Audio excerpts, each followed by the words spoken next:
So first, question we have: token expired in every 1 hour. Instead of calling the server and fetching every 1 hour, what is the best approach to follow?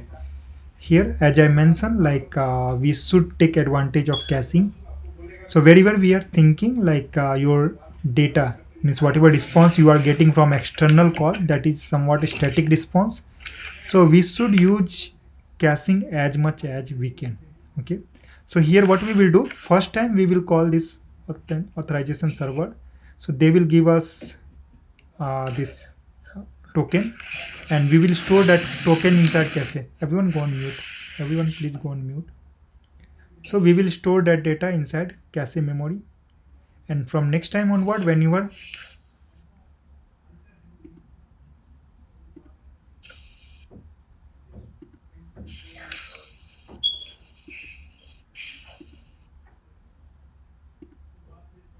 so next time onward, whenever we need token, so first we will search that token inside cache. If it is there, then we will take from cache. If not, then we will take from authorization server, or we will call that external service. Second question we have: if you have 5 GB file, how do you handle it? How do you chunk the file? Okay, so here one option you can do, like you can use file streaming option. Okay, so there in streaming you will define file size, how much size will be, how much stream size. Malik, can you go on mute? Why you are unmuting yourself? Malik, you go on mute.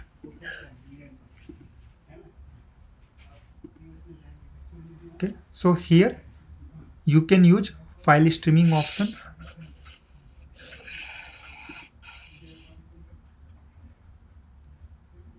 Malik, please go, please stay on mute. If you will have any query, then only ask query. Then only unmute yourself and ask query.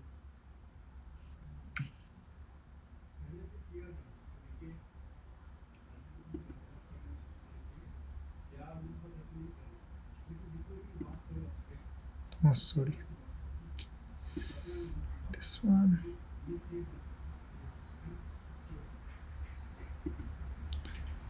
So like they have 5 GB, that this is only a very big file. Okay, if you want to process this file, then you need very big size of v code. Okay, so in that case, what will be best option? We should go with streaming option. So if you will see here, file connector, let me take any file connector.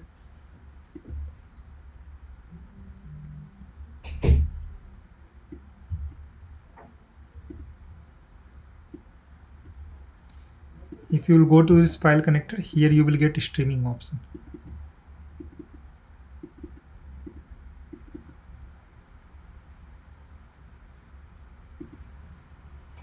So you will get 5 streaming option, and you can define file size. Okay, so you can take file in chunk by chunk using this streaming option, and you will process. So it will solve this particular problem.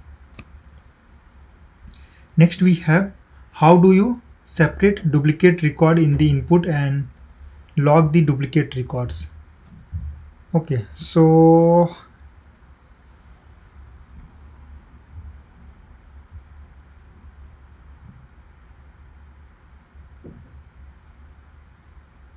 why are you doing this? Malik, are you there?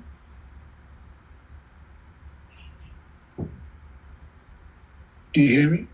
Yes, yes. Why you? Ravi, yeah, I'm muted. Like when I. No, I but don't know you are why, sharing your screen now. it's come. Okay, keep your you now you start sharing your screen. So okay, if you will Share. have, Okay. Still? yes. Okay, stop now. But yeah, keep yourself on mute, and yeah, if you will have any doubt, you can unmute and you can ask. Okay, so we were on how do you separate duplicate record in the input and log the duplicate records. Okay, so here duplicate record. What filter we can do on duplicate record? Let me see in data weave.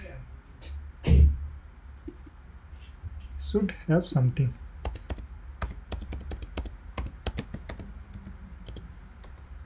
Work Ravi. Sorry. Distinct by. Yeah, something is there. I forgot that particular.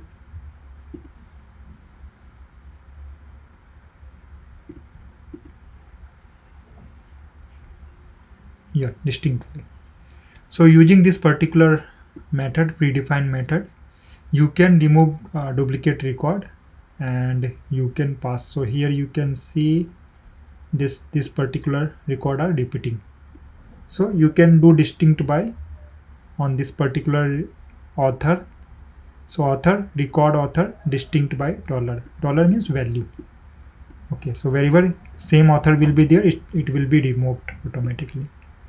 So distinct by which predefined function in database you can use to remove duplicate record. App deployed in two worker. How does the object store? Ravi, there is another question. Like he wants to log the duplicate ones also. Duplicate record he want to log. Okay, so you need to identify which all records are duplicate record. Okay.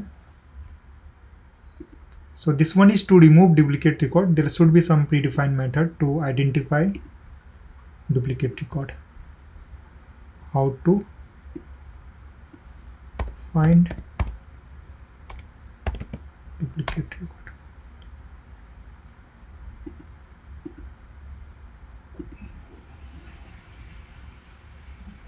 Distinct val.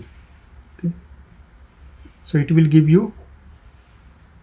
Okay, so in distinct val you will get a distinct value. For example, this one. Okay, I closed that one. So what you can do,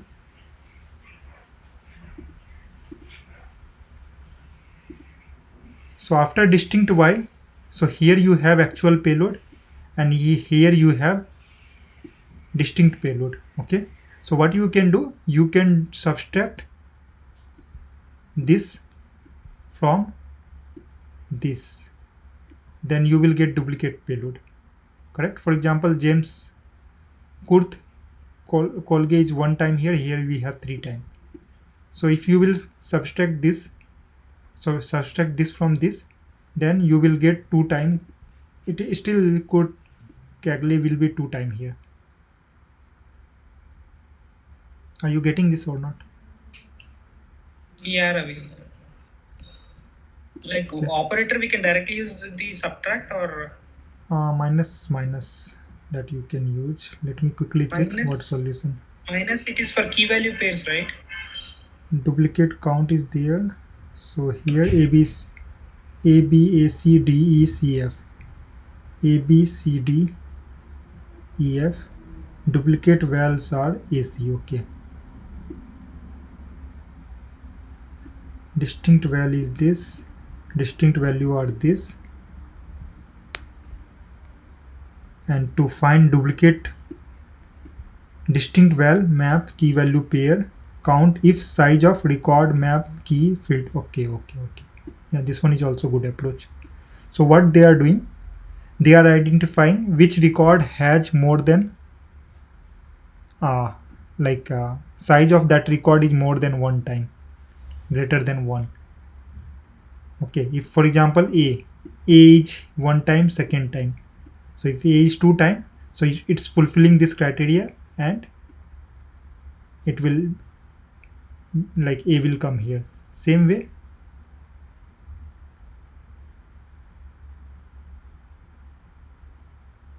Not equals to null, this is fine. So you are getting this. So what it's doing here, Yeah. it's counting that particular value, how many times are there. Okay, if that count will be more than, so same record, so this is the record what we have here. Okay, first I started loop, I took this A. Now inside this loop I'm again writing one loop where I'm checking how many times this A is there in this particular array. So this will check this. If count will be greater than 1, that means we will display that one. So we will display that one. Is it clear? Yeah, got it, Ravi. Yeah. Second option we can have, I am not 100% sure. You can simply find this distinct value. Okay, let me try to do that one. I think that should work, but yeah, still I need to validate. Minus minus, I want to use minus minus operation. Minus minus, we'll use it for key value pairs, no, Ravi? Key value pair, it should work for this also, no? Let me check. I'm not 100% sure since I haven't got this kind of requirement, but I think it should work. Let me check.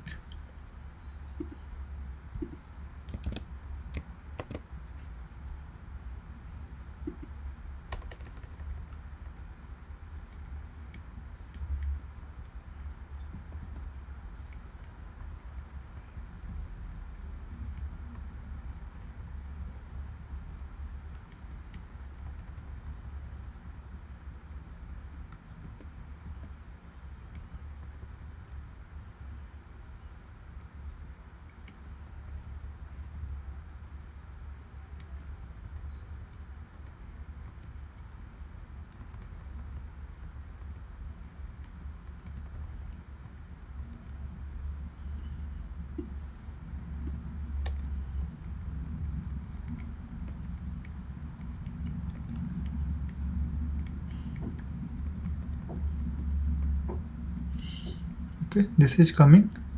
What I am trying, paired ABC equals to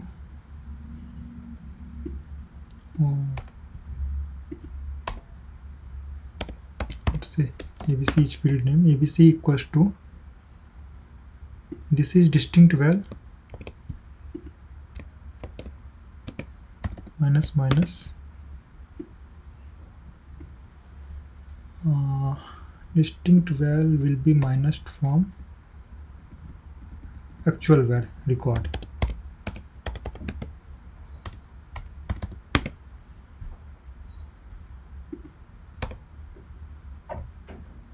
Okay, it's giving ABC.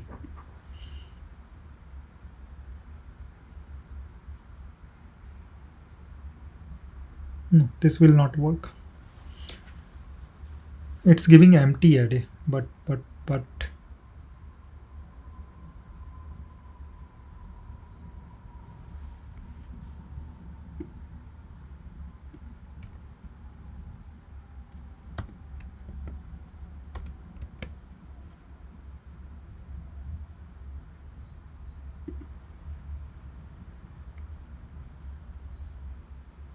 ABAC, no, everything is coming, it's not working.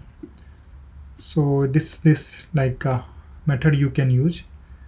So I'm not sure have they given any predefined method for this or not, but yeah, you can use this one. Okay, logic is clear to everyone. Next, app deployed in two worker, how does the object store value? Okay, so whatever, like I'm not sure everyone clear with this object store concept or not, but object store we use for storing our cache data. Okay, we have two kind of object store v1 and object store v2. So what object store v1 will do, it will store temporary data inside with, like it will create storage location within the worker. Okay, so when you will use object store v1, then object store storage location will be created within the worker. And if you are using clustering means you have deployed same application on two worker. Okay, if you are doing caching within the worker, then other worker will have some different caching. Okay, so two worker serving same kind of request but having different kind of cache data, so it will create inconsistency or in your application.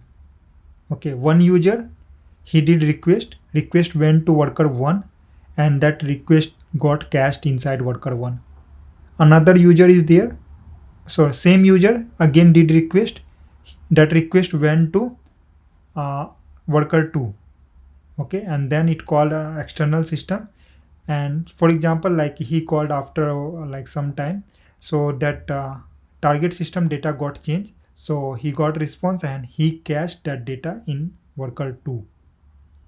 Now third time, if he is making request, if it will go in worker 1, then he will get some different data. If it will go to worker 2, he will get different data. So here data inconsistency will come. So in that case, if you have cluster environment, then you should not use object store v1. So what will be another option? Object store v2. So object store v2 will get space outside of your worker, okay, and then and you can call that object store through REST API call, okay, that will be exposed as a REST API. So whenever you will select object store v2, automatically that storage will be created outside of your worker. And if you have clustered environment, no matter how many workers you have, all worker will point to same object store that is outside of that worker, okay. So it will remove that data inconsistency problem or clustered problem. So we should use object store v2 in case of cluster environment, okay. But in object store v2 we have one drawback also, okay. What I personally observed, like you will not get in document, but what I personally observed, that object store v2 has some what term actually their support team used. Let me remember. Actually, I created one support ticket for them. Actually, what was happening there in case of object store v2, so they have some cool off time or whatever they used. Means, for example, in first initial 5 second, whatever request you will make, all request will go to external system. It will, for example, after first request, second request, you should get data from cache memory, but you will not get second request. So they take some time to process their object store, like 5 or 6 seconds will be there. After 5 or 6 seconds, you will make request, then it will come from object store. But in object store v1, immediately from after first request, second request will definitely come from object store only, okay. So this kind of problem is there. So they have some, what term they used, I forgot, okay. So within that particular interval, whatever request will come, every request will go to external system, okay, fine. Then next, how thread will be allocated to your application: CPU intensive, CPU light, and CPU blocking IO. Okay, so these are different kind of thread. Based on your component, this thread will be allocated. For example, blocking IO, wherever you are doing some blocking activity like a HTTP requester call, not HTTP requester call, or you can say time consuming process are there. So that will be used that will use this blocking IO.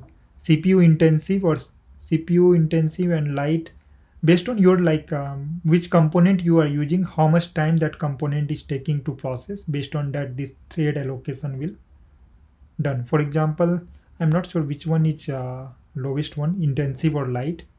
One of them actually I seen long back, I forgot. So logging activity take very less time, so it will be that logging activity will use which one is taking very less time, intensive or light, I forgot. So in this way, like based on MuleSoft component, this thread will be allocated when you are processing that particular component, and within each component it will do context switching. If an app receives 10K record in a 5 minute, how thread will be allocated?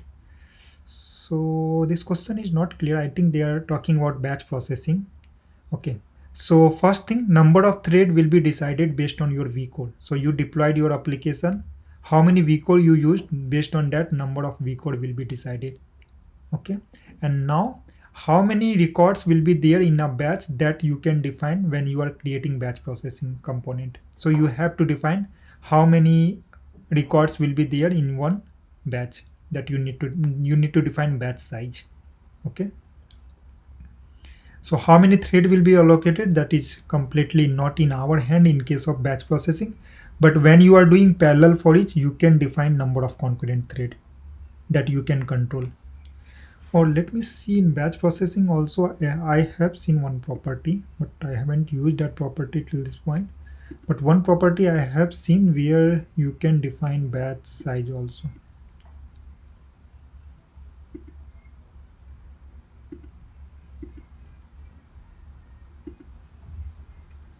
Batch block size. No, maximum thread, maximum concurrency. I'm not sure this property will control number of maximum concurrency in batch processing. Actually, in parallel for each, it control number of thread.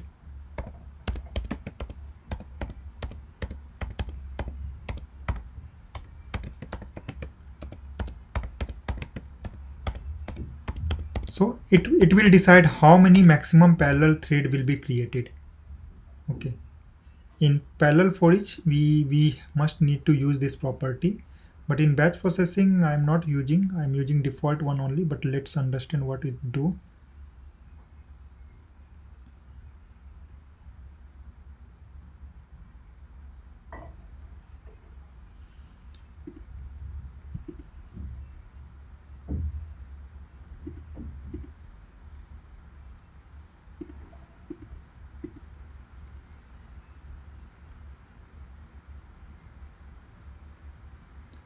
Under heavy load, mule runtime engine might immediately when a product component output information at higher rate than a consumer component can process it. You can use the max concurrency parameter to set the maximum number of concurrent messages that a flow can process at any given time, whether the component are internal or external, flow or source, and so on. This is for batch processing only. Okay, this is normal one. I want in batch processing. The maximum number of thread used for processing within a batch scope default to 2 times the number of core. Okay, yeah. By default is 2 times the number of core. So based on your vCore, if you are using one vCore, then it will be 2 times of that. Okay, and if you want, you can define max concurrency by yourself. Okay, how many concurrent thread you want. Okay, Ravi, what does 2 times of vCore. number of cores? Okay, if Yeah. there are 2 cores, like into 2, you mean to say? Yes, yes. It's not depend on the size, right? Size of the core. It's just the number of the cores. Number of the cores, yes. Okay.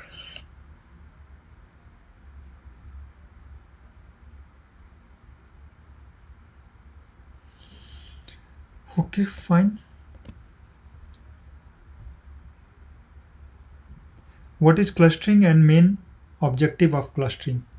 So clustering means like you are deploying same application on multiple worker. So what is the objective of this? If you want to make your application more reliable and available. Okay, at that time we will use clustering. Okay, for example, you have deployed your application on one worker. Due to some reason, your application got crashed, your worker got crashed. At that time, your that particular service will get down. No one will able to consume that particular service. But if you will have clustered environment, you have deployed same application on multiple worker. So if one worker will be down, another worker will keep serving. So every time we will have one main worker and other two will be like you can say one worker will be always primary worker and other worker will be your secondary worker. So first request will go to main worker. If main worker is down, then it will go to secondary worker. Okay, so what is the clustering? Deploying same application on multiple workers. Okay, and what is the objective? You want to make your application more reliable and highly available. Okay, so if one application or two application will be down, still your other worker will be active for new requests. Gizling thread pool. Okay, so this one is like a threading concept in MuleSoft. So like as I mentioned, like we have multiple threads, type of thread: CPU intensive, CPU light, blocking IO, and then Grizzly. Okay, so Grizzly actually we use, I think, for HTTP requester. I forgot. You need to Google it, or maybe we can Google it now only. So this one we use, I think, for HTTP requester.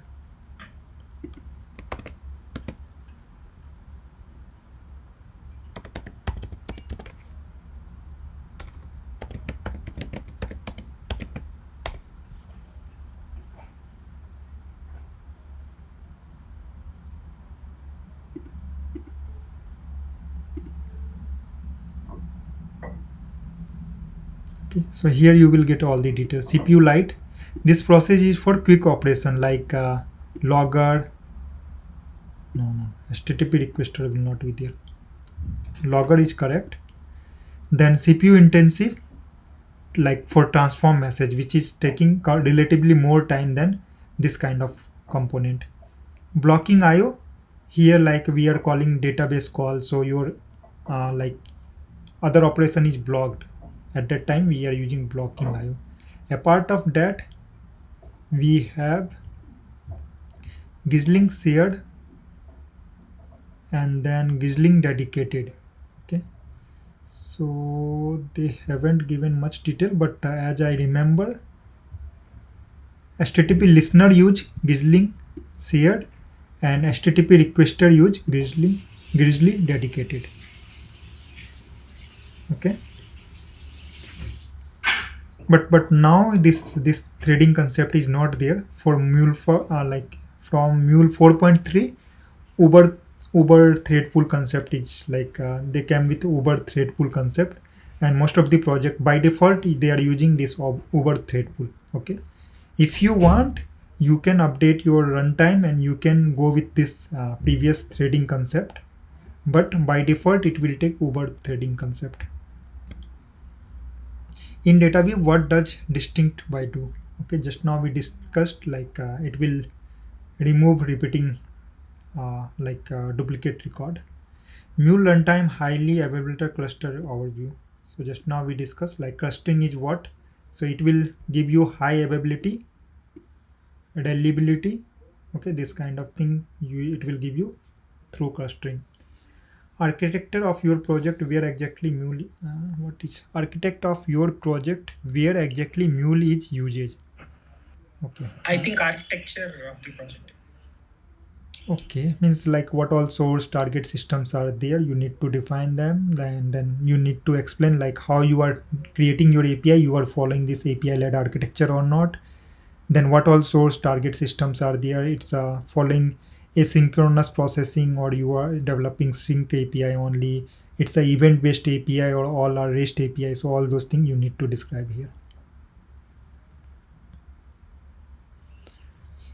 Okay, fine, then I think we are done with our today's session.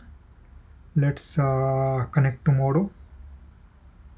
Okay, and we will discuss new set of question. I think you provided one more set of question. Yeah, we will discuss those questions also. Yeah. Okay, fine then. Thanks everyone. Let's connect tomorrow at 6 p.m. We will connect at sharp 6 p.m. and we will start. Thanks, sir. Yeah, thanks everyone.